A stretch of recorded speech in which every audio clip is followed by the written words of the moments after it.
El apóstol Pablo nos da una ilustración para hoy ver la diferencia entre si como persona soy espiritual o soy carnal.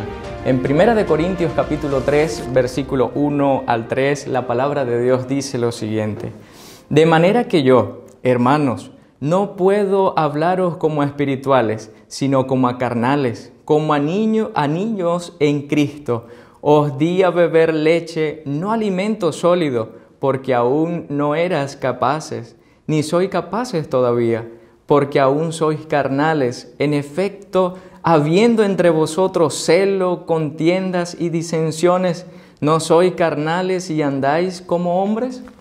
El apóstol, preocupado por la condición que había en medio de la iglesia de Corinto, describe la conducta religiosa de aquel momento, conducta que aún estaban arraigadas en los que decían seguir a Jesús.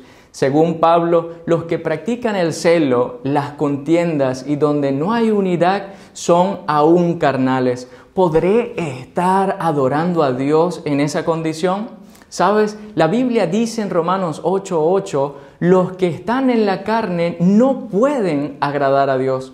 Una persona carnal puede tener una aparente relación con Dios siendo indiferentes al Espíritu Santo o incluso abiertamente rebelde.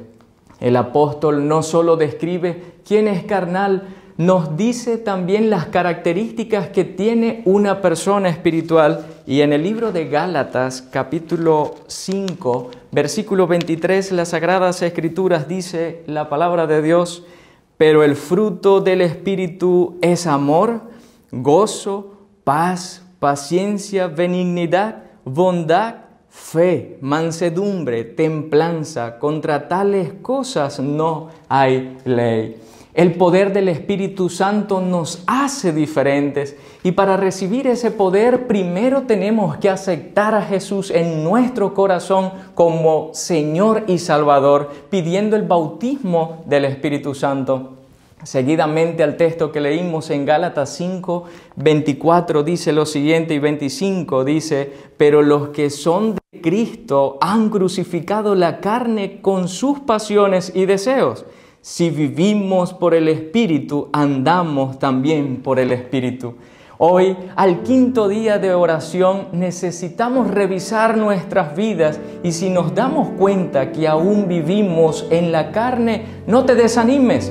Hoy es el día de comenzar una nueva vida en Cristo Jesús. Ahí donde estás, te invito a elevar una oración a nuestro Creador. Quiero pues que hoy oremos por la situación financiera que puedas estar pasando en la familia, como individuo. Ahí donde estás, vamos a inclinar nuestro rostro y vamos a orar. Agradecidos estamos, oh Señor, por tu amor infinito con cada uno de nosotros. Oh Dios, perdónanos si aún hemos vivido una vida carnal.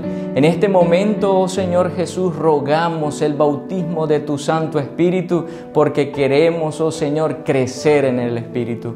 Pero también, oh Padre bendito, en esta oración aprovecho la oportunidad para que aquella familia que hoy está pasando por crisis económica, por aquella familia, aquella persona que hoy está teniendo una necesidad económica, oh Dios, oramos a ti, pedimos a ti porque eres el dueño y propietario de este universo, porque eres el dueño del oro, de la plata, oh Señor. Así que, oh Padre, que tu voluntad pueda manifestarse en cada familia y las bendiciones de los cielos puedan llenar a cada hogar. En tus manos nos colocamos en el nombre poderoso de Cristo Jesús. Amén.